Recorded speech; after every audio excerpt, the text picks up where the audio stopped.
We're dissecting Scrum, taking a look at it piece by piece. Today, it's the turn of sprint planning. There will be a cheat sheet, and there will be some controversy. Welcome to Development That Pays. My name is Gary Strawn, and today we are indeed diving into sprint planning. Sprint planning is one of Scrum's 5 events, what we used to describe as ceremonies. The others being Daily Scrum, Sprint Review, Sprint Retrospective, and the one that wraps them all up and ties them neatly in a bow, the sprint itself. The start of sprint planning marks the beginning of the sprint. And the purpose of sprint planning, actually let's get that straight from the Scrum Guide. The work to be performed in the sprint is planned at the sprint planning. Fair enough, who's involved? The plan is created by the collaborative work of the entire Scrum team. We'll take a look at that collaboration in just a moment after we've looked at the inputs and the outputs to sprint planning. The most obvious inputs and outputs are the product backlog in, the sprint backlog, and the sprint goal out. There are a couple of less obvious inputs, but again, the Scrum Guide is there to help us out. The input to this meeting is the product backlog, the latest product increment, the projected capacity of the development team during the sprint, and the past performance of the development team.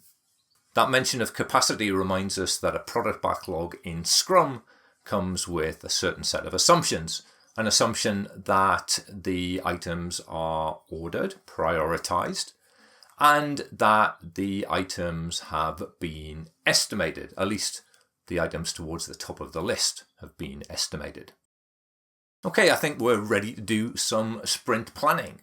The Scrum Master calls the meeting, and the development team, and here the Scrum Guide is super clear, only the development team selects high priority items from the top of the product backlog. It's important to note that they may or may not select the items that are right at the top of this list. Part of the art of Scrum is selecting items that are in some way coherent, items that make sense to develop together. So far, it sounds like this meeting might be a little on the boring side for the product owner, but not a bit of it.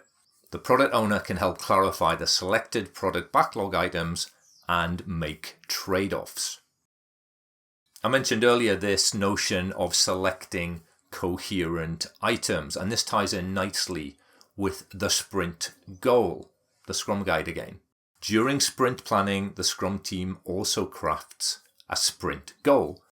The sprint goal is an objective that will be met within the sprint through the implementation of the product backlog, and it provides guidance to the development team on why it is building the increment.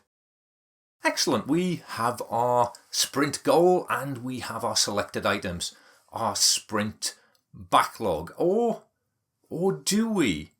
Actually, we're not quite there yet. In fact, according to the Scrum Guide, we're only halfway there. I'll say more about that in a second after I tell you how to get your hands on this. This is the Scrum cheat sheet. In the description below, you'll find a link. Click that link, follow the instructions, and the cheat sheet is all yours. All right, back to the action. So we've selected some items from the product backlog and we've established a sprint goal. And in any sprint planning session that I've been involved with, that's been the end of the story. The team would be up on their feet and heading for the nearest coffee machine.